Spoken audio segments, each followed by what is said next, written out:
la réception des avions de type KA-1S et CASA 235 MPA que vous voyez devant vous permettra à l'armée de l'air d'atteindre la vitesse de croisière dans le cadre de l'exécution de ses missions régaliennes. Ces avions seront d'un intérêt pour les missions de surveillance maritime, d'appui-feu au combat et de défense aérienne. Par rapport au domaine maritime, l'armée de l'air effectue chaque année plusieurs missions dans le cadre de l'action de l'État en mer. Entre 2018 et 2020, plus de 300 heures de vol au profit de la Marine nationale, de la Direction de la protection et de la sécurité des pêches et de la haute autorité chargée de la coordination de la sécurité maritime et de la sûreté maritime et de la protection de l'environnement marin ont été effectuées. De même, plusieurs missions sont effectuées par les aéronefs français et espagnols dans le cadre de la recherche et du sauvetage et des opérations de lutte contre l'immigration clandestine conformément aux accords bilatéraux respectifs.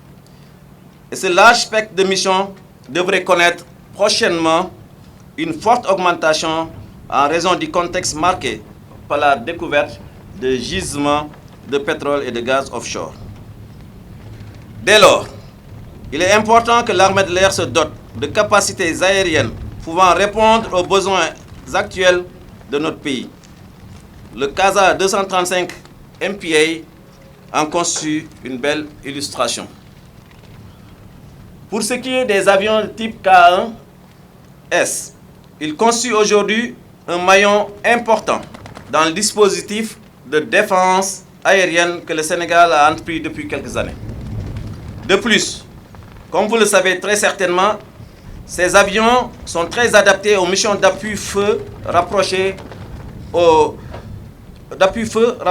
profit des unités terrestres. En somme, l'armée de l'air est aujourd'hui honorée et très fière de recevoir ces aéronefs. Il nous revient dès lors d'adresser des remerciements très sincères au commandement et aux autorités de ce pays qui ont bien voulu mettre à la disposition de l'armée de l'air ces moyens modernes. Par ailleurs, l'armée de l'air s'engage à prendre un soin particulier à la mise en œuvre de ces appareils et fera tout son possible pour leur exploitation optimale. Et pour cela, l'armée de l'air va renforcer la collaboration avec les constructeurs respectifs de ces avions, en l'occurrence CAI et PTDI, que je remercie particulièrement pour leur disponibilité et leur professionnalisme. Nos remerciements vont à l'endroit des partenaires techniques et financiers du groupe ADECON. Je remercie aussi très chaleureusement les ambassadeurs d'Indonésie et de Corée du Sud qui œuvrent au quotidien pour le développement de la coopération entre nos armées de l'air respectives. Ils se sont personnellement investis pour permettre l'obtention de visas à l'occasion des visites des équipes techniques dans un contexte Covid très restrictif. Je salue particulièrement l'engagement remarquable de mes illustres prédécesseurs qui ont travaillé corps et âme pour la réalisation de ces projets si importants.